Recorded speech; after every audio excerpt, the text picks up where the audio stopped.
Intellectuals understand Buddha's teachings, but cannot do them. Tran On Tui asked the Tao, "Dear Master, through the Dharma lecture Ignorance and Wisdom, the teacher said that, according to Mahayana teachings, ignorance is stupidity. But, according to teacher Tan Tien's explanation, ignorance is intelligence. Master Tan Tien taught that, ignorance is the satisfaction of greed. To completely satisfy greed, that person must be extremely intelligent. The deeper one goes into satisfying lust, the more one develops intelligence of greed. The higher one's education, the more one develops satisfaction of lust. Obviously, the higher one's education, the more intelligent one is, right? Meanwhile, Mahayana teaches that ignorance is stupidity, which is wrong. Because the more Mahayana monks and nuns practice, the more powerful and wealthy they become, and they cleverly deceive the people to inherit wealth and prosperity. Obviously, they were ignorant.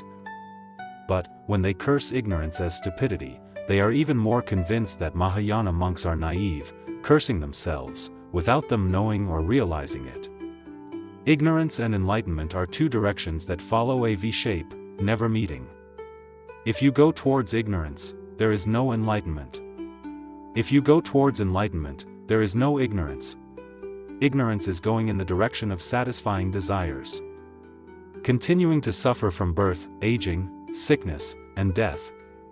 As for wisdom, it is to go in the direction of reducing greed to its absolute elimination, that is, to master birth, aging, sickness, death and escape rebirth, and to be a suffering person. In fact, Mahayana wants to say that, those who do not become monks are stupid, that is, they are still full of greed. But it is ironic that they become monks but are still stupid. Because, they become monks but return to deceive the people, enjoying worldly pleasures. I completely agree with the precise, transparent, clear and easy to understand teachings of Mr. Tan Tien. I sincerely thank you for enlightening my mind, and please explain to us so we can understand the teachings of the Venerable Thich Thong Lac. A learned person understands what Buddha taught and what Master Thong Lac explained, but he cannot do what he has understood. Because the invisible strings, 5 hindrances, 5 desires and 5 aggregates have tightly wrapped around the body and mind, becoming habits that cannot be abandoned.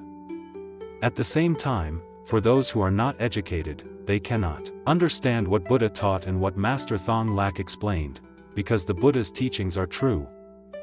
But they carry with them desires and the mind of asking others for help to learn, so how can they understand? If they don't understand, how can they practice correctly to attain enlightenment? The monks who have not attained enlightenment are well versed in psychology, physiology and sociology. They choose their words to flatter and satisfy their listeners, thus leading the believers into ignorance and superstition. Sounds good, sounds so touching, thinks it's wonderful, sublime. But can never do it. Reply. The Venerable Elder's wonderful teachings, the teacher divided them into 2 parts, then I understood immediately. 1. For intellectuals, they are very smart. What Buddha taught. What Master Thong Lac explained, they clearly understood and they recognized that these teachings are true, are correct. Even if they searched for mistakes, they could not find any mistakes. 2. But, they cannot practice according to Buddha's teachings. It is because they are busy chasing after satisfaction of their desires. They have taken this body as me, as mine, as my ego. Therefore, they enjoy worldly pleasures to the fullest.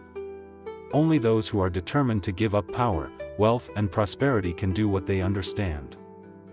3. For people with low education, they have an inferiority complex.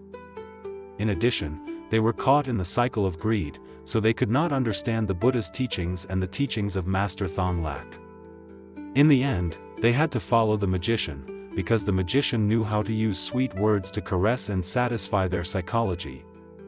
Therefore, they are led into ignorance and superstition, to become servants serving those who sit back and enjoy the benefits, without knowing or realizing it. The more they become slaves, the more they get used to it, the more addicted they become.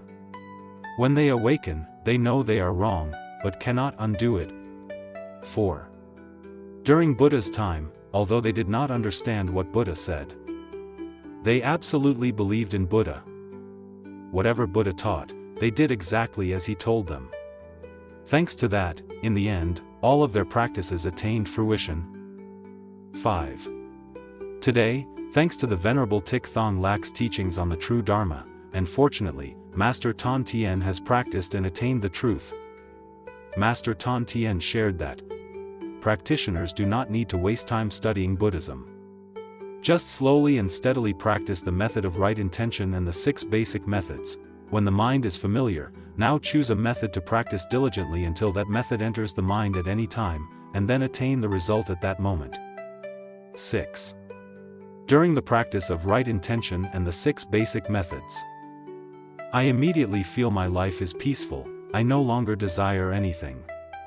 Life is truly peaceful. I do not hope, do not wait, do not expect. All the anger and resentment slowly disappeared. How wonderful. Hard to believe but true, right? It's clear that I'm gradually changing. Note A. Obviously, what Master Thong Lak teaches is to teach practitioners to move forward strongly and master themselves. It is so clear that it is true to Buddha's teachings. He taught everyone to be strong to overcome feelings, enter into practice to attain enlightenment, escape the cycle of slavery of suffering. B. Lay people, don't be impatient. Those who can practice should practice diligently.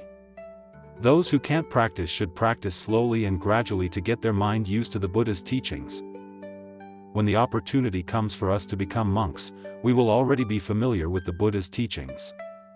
At that time, it will no longer be difficult for us to engage in practice.